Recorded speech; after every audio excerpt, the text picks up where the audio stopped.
ইনকিউবেটরে যারা তাপমাত্রা সেটিং করতে পারেন না, তো যারা গুলায়ে ফেলেন আর কি, হ্যাঁ, তো আমি আপনাদের দেখিয়ে দিচ্ছি। আমার এই একটি ভিডিও দেখলেই যথেষ্ট। আপনাদের বারবার ভিডিও দেখতে হবে না, আপনারা একটা জিনিস মাথায় সেট করে নেবেন যে এখানে দুইটা অ্যারো চিহ্ন আছে, একটা উপরের দিকে আর একটা হচ্ছে নিচের দিকে।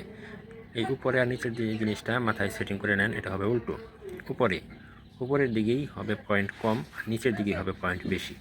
তো উপরের দিকে যেটা রাখবেন সেটা হচ্ছে 37.2, আর নিচে যেটা এটা হচ্ছে 37.7।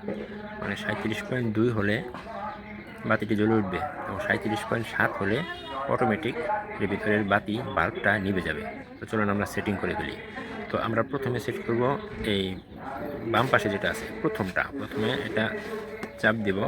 এটা আছে হচ্ছে 36.2। এবার এখানে চাপ দিলে দেখেন এক এক করে বাড়বে।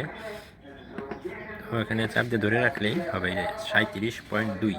এই 37.2 এখানে ছেড়ে দিতে হবে, ব্লিঙ্কিং শেষ হলে ফিক্সড হবে। হ্যাঁ, এখন ফিক্সড হয়ে গেছে।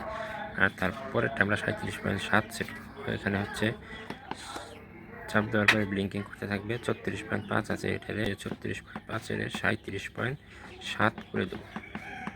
4, 5, 6, 7, 37.7 করে দিলাম। তো এখন এটা ব্লিঙ্কিং শেষ হলেই আবার অটোমেটিক সেট হয়ে যাবে।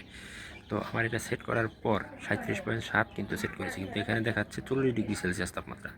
এটা কোনো ব্যাপার না, এটা সমস্যা না। তার কারণ হচ্ছে যে আপনি যেটা সেট করে দেবেন যে 37.2 হলে বাতিটি জ্বলবে, 37.7 হলে বাতিটি নিভে যাবে। মানে 37.7 হলে এটার ভিতরে তাপমাত্রা হলে বাতি বন্ধ হয়ে যাবে। বাতি বন্ধ হওয়ার পরে এটার ভিতরে ফ্যান আছে, তো ফ্যান সবসময় তাপটারে ঘোরাইতে থাকবে।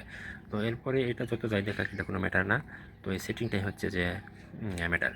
তো পাশাপাশি আপনারা আরেকটা জিনিস দেখবেন যে এখানে আছে কত 40.2। তো আমার এখানে এটা কিন্তু হিউমিডিটি আছে 40%, আর তাপমাত্রা কত 37.5। তো 37.5 হচ্ছে সর্বোচ্চ এখানে সেটিং করে দেওয়া ছিল।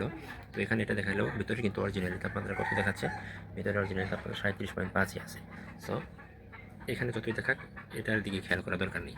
তো আশা করি সবাই বুঝতে পারছেন। তো ধন্যবাদ সবাইকে।